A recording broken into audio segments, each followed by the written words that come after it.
Yes, what is your name, please? My name is Trina Hauser. And you're from where? I'm from Swanton, Ohio. All right, now what brought you out here to this event to commemorate the Battle of Fallen Timbers? It's an extremely important battle and part of this area's history, and so many people are not aware of it.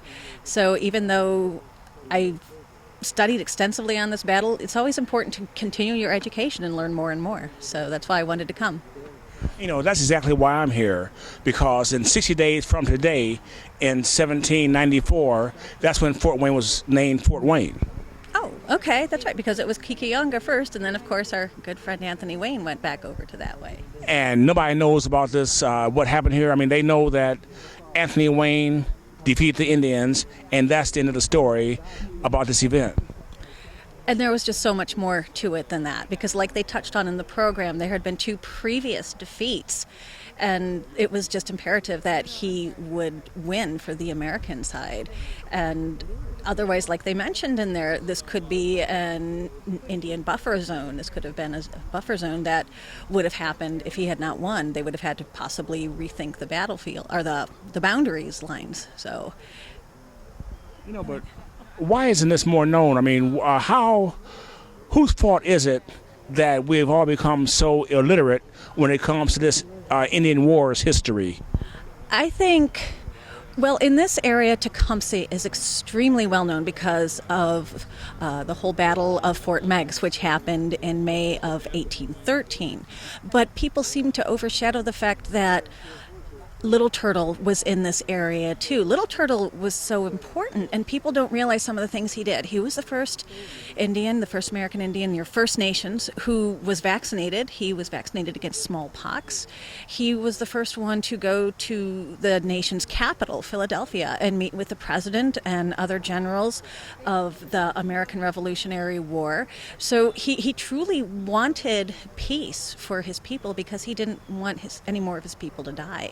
So I think there just needs to be more information in the history books, and not just about him, but some of the other ones, like they talked about, like Tarhee and Black Hoof and Blue Jacket, and who these people were and what they did for their people, because we always hear about it from the American side. To the victor go the spoils, of course, but I think hearing it from the First Nations side so that they could hear, I don't know how else to say it. But, you know, one thing I've been curious about is, and I'm bringing this up time and time again, the only war that you see on TV is Custer's Last Stand. They have numerous battles about that, but none about St. Clair's defeat, Homer's defeat, you know, and Little Turtle's battles. My theory behind why these battles at this time period are not as well known is because you had better media coverage later on. You have the Telegraph, you have Matthew Brady and his photographers, and you have photography in general. At this time period, you had newspapers, but you didn't have any people out here, so there was no way for them to get word back east to the publishers. You have a few artists that are sent out here by the government so that they can paint these pictures, so that they can paint the people and how their villages lived and what they looked like and what they wore. But this predates your photography by so many years. So first of all, it takes longer to paint a picture than to take a picture, so there's not as many paintings. Plus, since they predate from so far before, I don't think as many survive. So I think, as odd as it may sound, there was better media coverage later on. But years later, we know this, but yet the political leaders, education leaders, don't go back to the books like we did and get these facts correct, because these Native Americans in these battles, again, they killed more, not praising killing Americans at all, but they killed more Americans than any other group of Native Americans in U.S. history, and they've never been recognized for their fighting ability.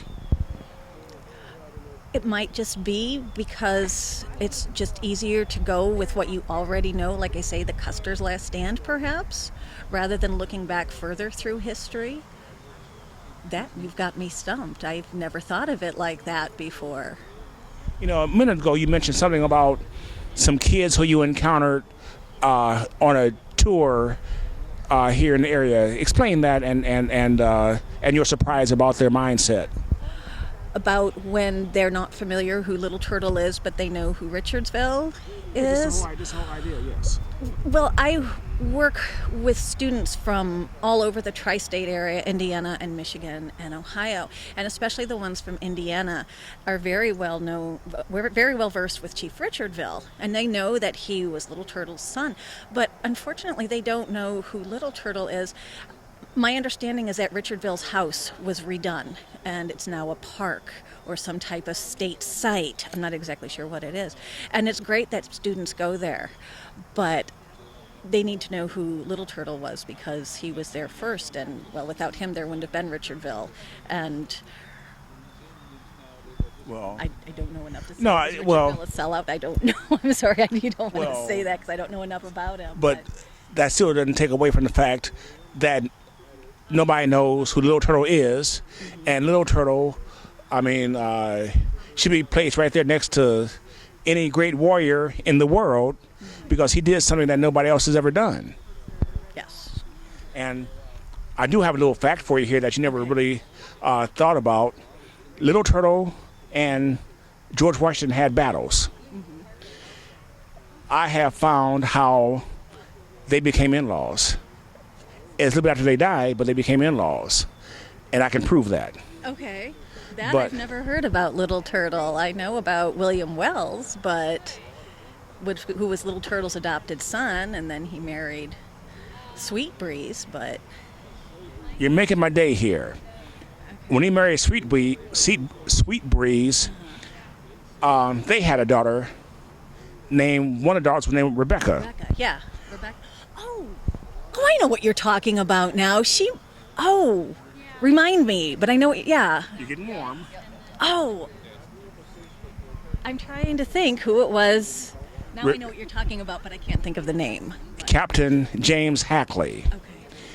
Captain James Hackley married Rebecca. Okay. My name is Eric Hackley, and I found a connection there. Okay. And long story short, Captain James Hackley's brother was the father of my great-great-great-grandfather, who they have a history marker in Niles, Michigan, because he was involved in an Underground Railroad. Okay.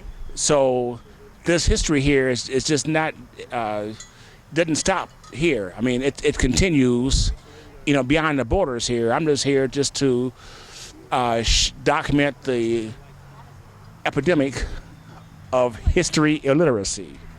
So I appreciate you taking a moment out and sharing your thoughts here with me. Well, thank you, and I appreciate your questions. Thank you. You put me on the spot a couple times. Sorry about that. I hope I said some of the things. Oh, no,